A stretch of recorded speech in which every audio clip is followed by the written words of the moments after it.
अगर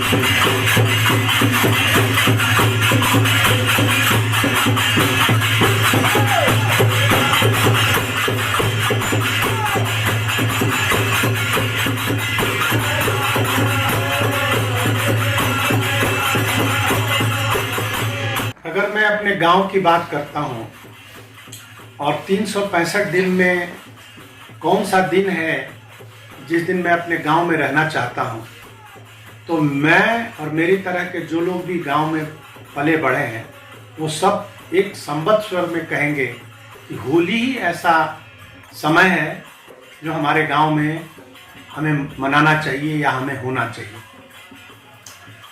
जिस गांव का मैं हूं उसका नाम बड़ा सिंघनपुरा है, बड़का सिंघनपुरा।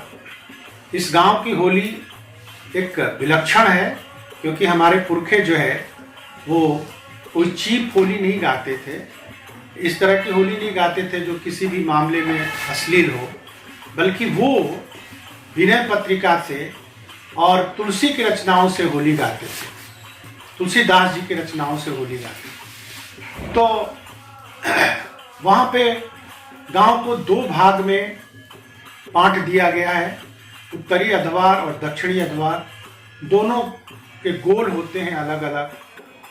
और बसंत पंचमी से ही, बसंत जिस दिन आता है उसी दिन से होली का गायन शुरू हो जाता है और फिर जो है वो पूर्णिमा पूरे एक महीने तक जबरदस्त होता है। और फिर आपस में कंपटीशन भी होता है। जिस दिन हम होलिका दहन करते हैं उस रात में दोनों गुट जो है एक नियत स्थान पर बैठकर रात भर गाते हैं।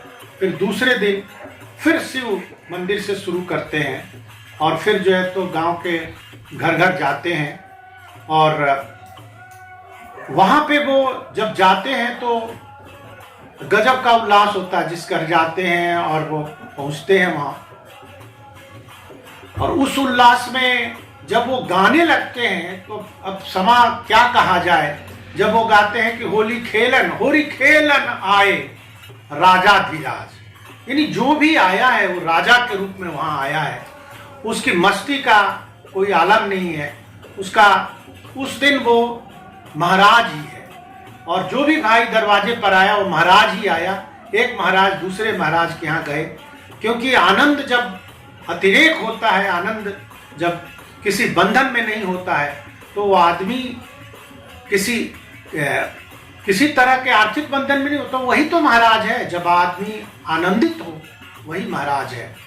और ऐसे ही हमारे गांव की एक होली आप सुनिए जिसमें संबद्ध स्वरों में सब गा रहे हैं।